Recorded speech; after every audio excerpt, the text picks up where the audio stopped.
A mãe natureza é uma exibicionista terrível. A Terra estremece com contorções internas. O planeta esbraveja e turbilhona. Às vezes, um acontecimento natural é qualificado como um desastre de vastas proporções. Uma catástrofe repentina criada por processos naturais, lidando com perda de vidas em grande escala.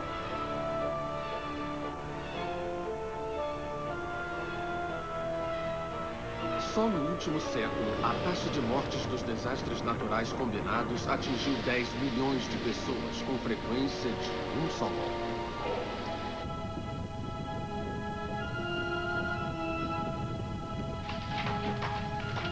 Apanhados na garra de tais forças, ficamos frequentemente sem ação e, como resultado final, atordoados.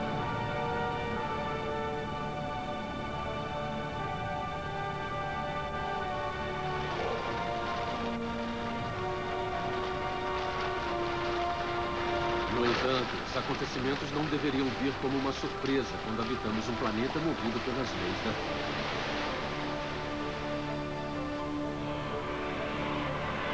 Ele se move mesmo, na superfície e nas profundezas. Forças internas fazem surgir terremotos e vulcões.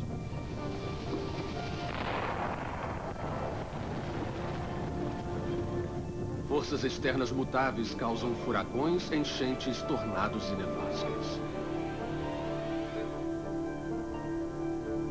Em um dia apenas, 5 tempestades com a força de furacões poderão estar se formando. Pelo menos 15 vulcões em processo de erupção ativa. 4 grandes terremotos, mais um punhado de tornados. E a qualquer momento haverá 2.000 tempestades castigando a Terra. Elas nem se qualificam como desastres naturais.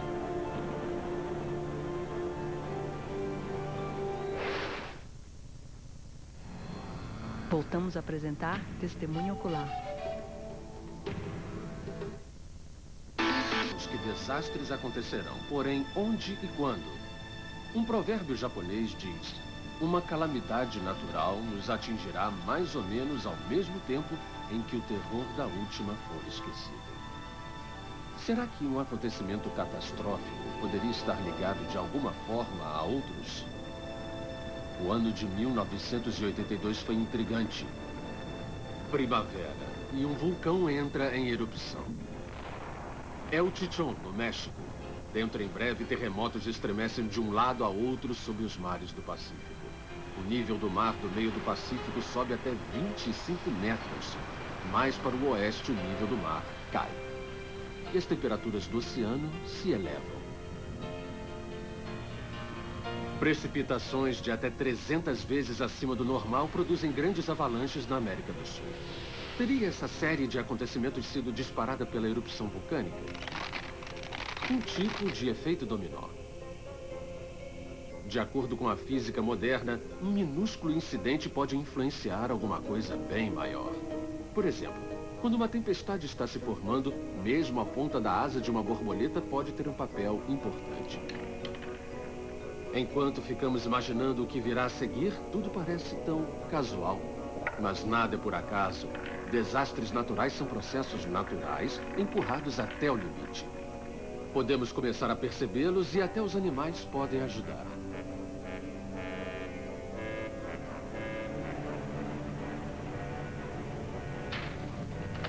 Haicheng, China, 1975. Tremores destruíram a terra e os poços começaram a ferver. Cobras acordaram de suas hibernações mais cedo e morreram congeladas na neve. Os ratos perderam o medo dos seres humanos. Os sinais eram claros. Um terremoto maciço era iminente.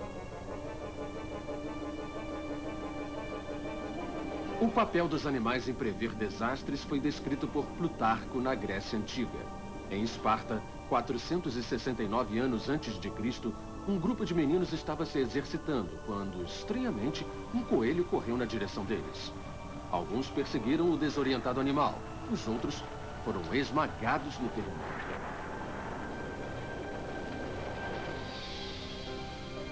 A superfície da Terra é feita de pedaços, enormes placas tectônicas. Quando elas se esmagam umas contra as outras, o resultado é o terremoto.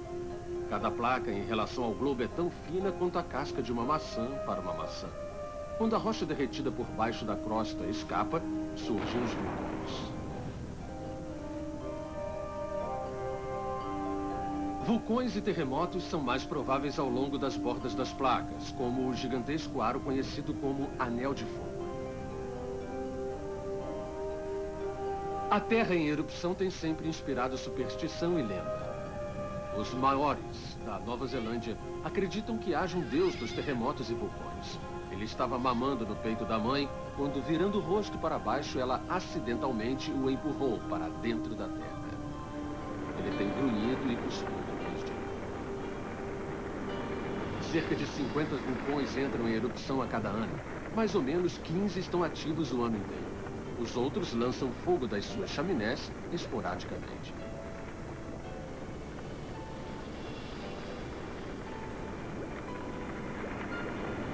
Cerca de 1/10 da população da Terra mora perto de um vulcão potencialmente ativo.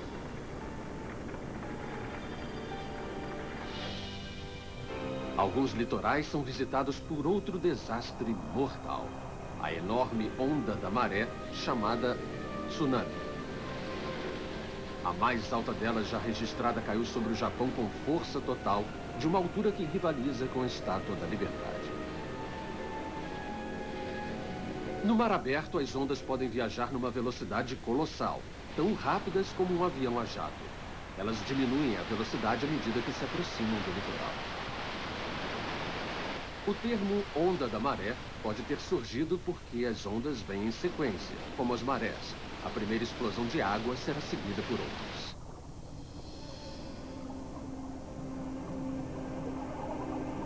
Uma tsunami é, na verdade, uma onda de mar sísmica causada quando as placas tectônicas se chocam no fundo do mar.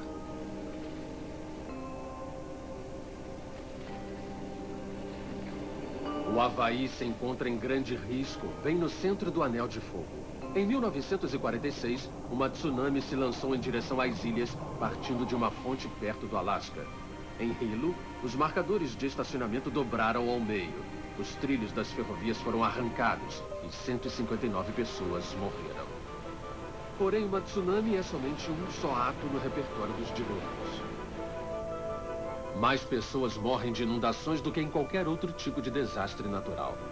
Mais do que a metade da população do mundo mora perto de um rio ou litoral, água com poder de matar.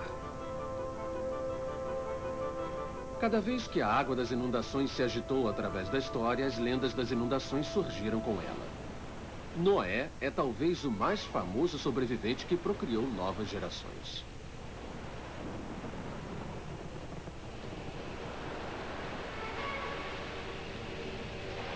O rio Huanghe, também conhecido como Rio Amarelo, passou além das margens mais de 500 vezes.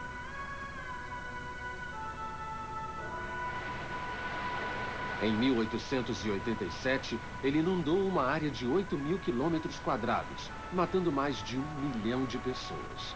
Não é de admirar que o rio seja conhecido como a tristeza da China.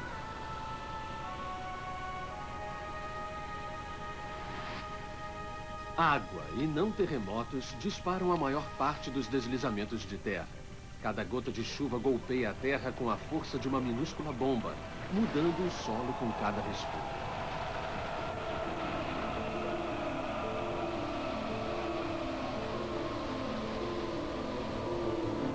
Porém, a água das inundações pode trazer benefícios. Se não fosse pela inundação regular do Nilo, que enriquece e reabastece o solo, a civilização do Antigo Egito poderia não ter se desenvolvido. No entanto, quando uma inundação desastrosa acontece, está frequentemente além das nossas forças fazer algo mais do que chorar. Bangladesh está especialmente propensa a inundações causadas por uma outra forma natural de desastre, o ciclone tropical. O mesmo tipo de tempestade é conhecido como furacão no Atlântico e um tufão na maior parte do Pacífico. Eles todos possuem uma coisa em comum: o poder de destruição.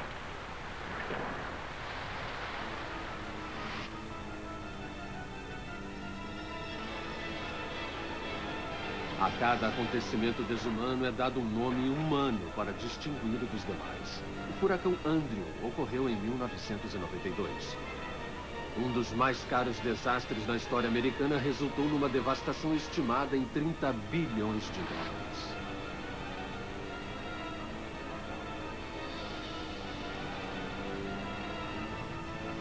Um furacão não é causado por forças internas, como vulcões e terremotos, mas pela energia que nos alcança vinda do Sol. A Terra recebe mais energia solar por minuto do que os seres humanos podem usar em um ano. O calor estabelece as correntes marítimas e evapora vastas quantidades de água no Equador. Isso cria ar quente e úmido que é levado para os polos mais frios, num processo que funciona como ar-condicionado atmosférico. Entre o tumulto de rotina, a mãe de todas as tempestades nasce. Um furacão começa de modo inocente, uma simples perturbação. Depois de um giro de rotação da Terra, a tempestade cresce com firmeza, tirando energia do ar úmido do oceano tropical. Quando se abate sobre a Terra, uma parede de água se junta novamente contra o litoral. A ressaca da tempestade causa 90% de todas as mortes no furacão. A palavra furacão vem da língua dos índios caraíbas, huracã, e significa grande vento. Tufão pode ter vindo de Tufon, o pai dos ventos na mitologia grega. Todos os grandes inimigos merecem um nome. Um previsor do tempo australiano denominava os ciclones pelos nomes de políticos que ele não gostava. Ele os descrevia como vagando sem direção ou causando grande aflição.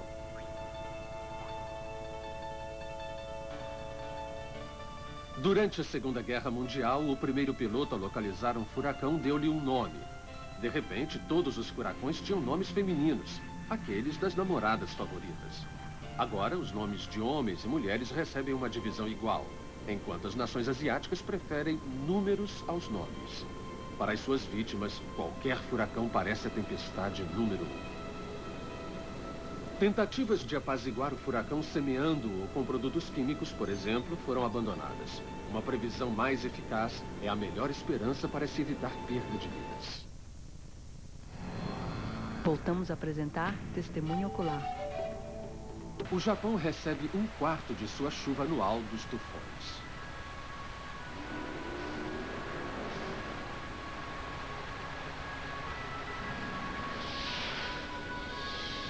Partindo do arsenal de tempestades da Terra, surge um outro fenômeno que usa táticas de guerrilha, um tornado.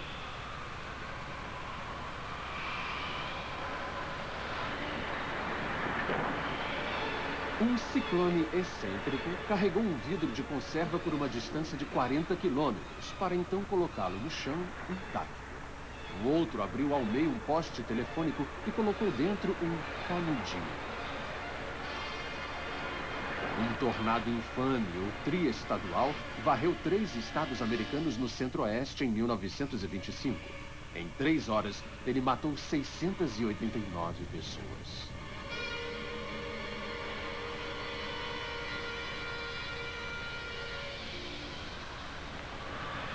Os tornados são gerados nos furacões ou temporais. Nos Estados Unidos, há pelo menos 1000 por ano.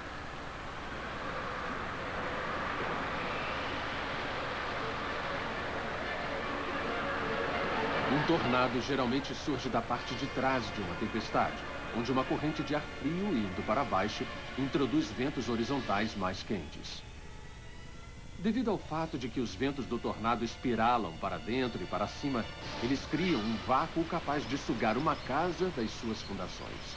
Por incrível que pareça, não temos mais conhecimento sobre o assunto. É muito difícil pesquisar sobre os tornados. Um fazendeiro do Kansas foi uma das poucas pessoas que viu o centro de um ciclone e viveu para descrever os relâmpagos internos e mini-tornados. Impedir ciclones continua sendo impossível e casas à prova de tornados ainda não foram inventadas, a menos que se permaneça no subsolo. Se comparada com um tornado, a nevasca pode parecer mais benigna até que os relâmpagos comecem.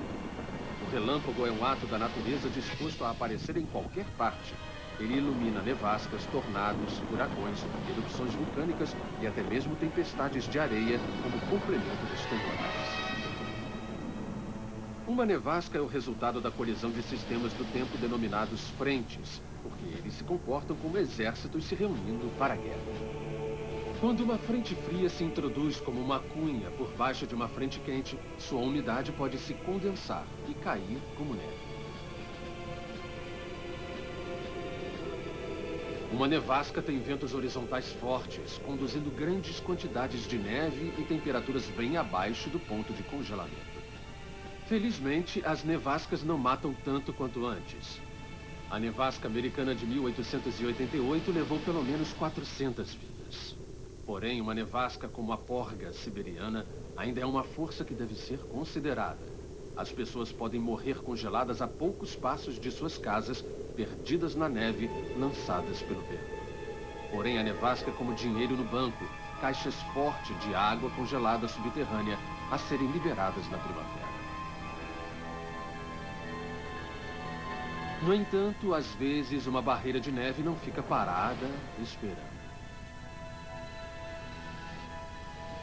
Torna-se uma avalanche.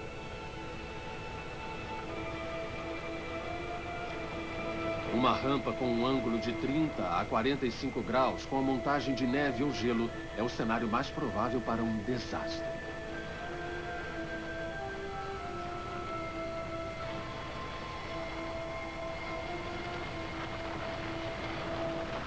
Comparada com outros desastres naturais, poucas vidas são perdidas em avalanches. Porém, durante a Primeira Guerra Mundial, mais de 60 mil soldados foram mortos por avalanches nos Alpes. 10 mil morreram num único dia.